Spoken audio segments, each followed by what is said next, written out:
To the third lovely young lady in my life, Nicole Bohannon, your input and positive attitude have taught me the value of patience.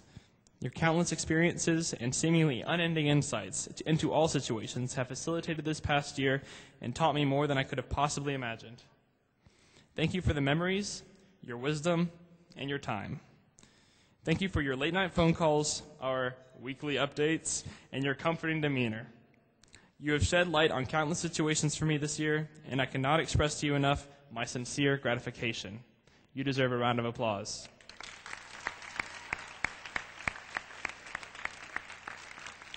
To Mrs. Calzone and the entire Key Club committee, you each have demonstrated to me vital life lessons ranging from poise and time management to logic and professionalism. I regard you all in such high esteem. Thank you for your patience, your understanding, and your kindness. Without your guidance, none of this would have been possible, and you deserve a round of applause.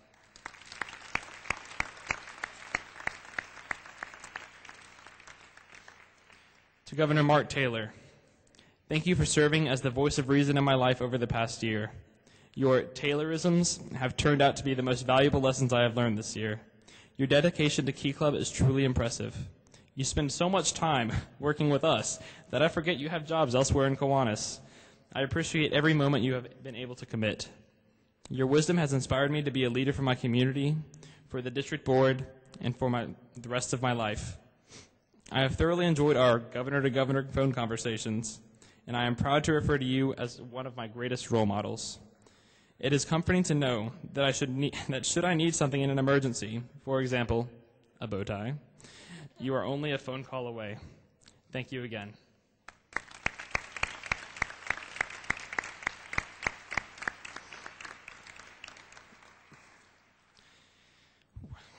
To Mr. Jack Gander, the man who has been with me since my first experiences in the district as lieutenant governor. One second. The man who has taught me order and respect. Thank you for our super long phone conversations, your constant flow of emails, and your genuine interest in my life. Thank you for driving me to all those Kiwanis meetings, the board meetings, and the conventions. Thank you for offering me advice while enabling me to come to my own decisions, for guiding me to be a fair, competent leader. Thank you for always having something meaningful to say. But most importantly, thank you for just being there through it all.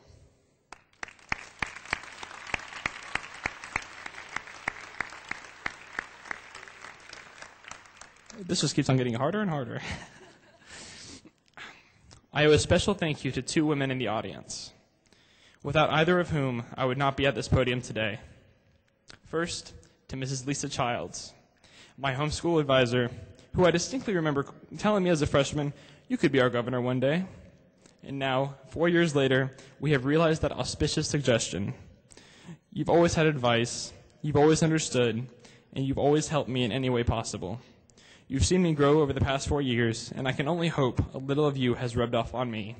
Thank you.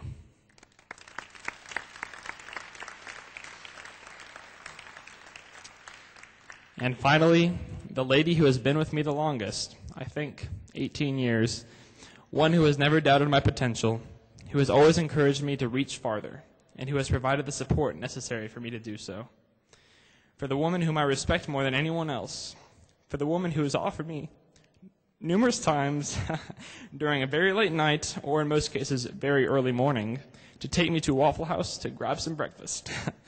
For the woman who brings me tea if she doesn't think I'm feeling well, and for the woman who's never left my side, my mother, Carol Dell.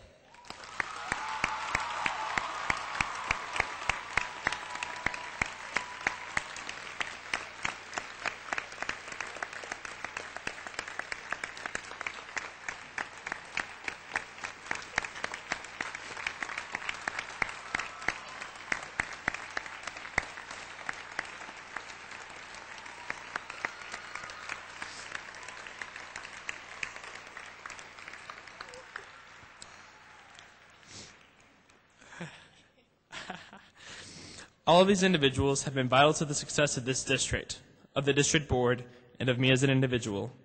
As such, at this time I would greatly appreciate if we could give this stellar group of individuals one last round of applause.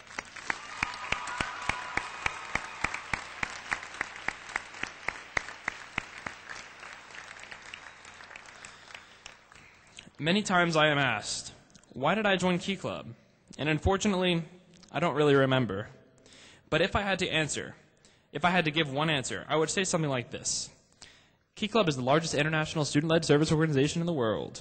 Not only do opportunities for character building and leadership abound, but Key Club is composed of individuals from 33 districts and over 20 different nations, demonstrating the vast diversity of service.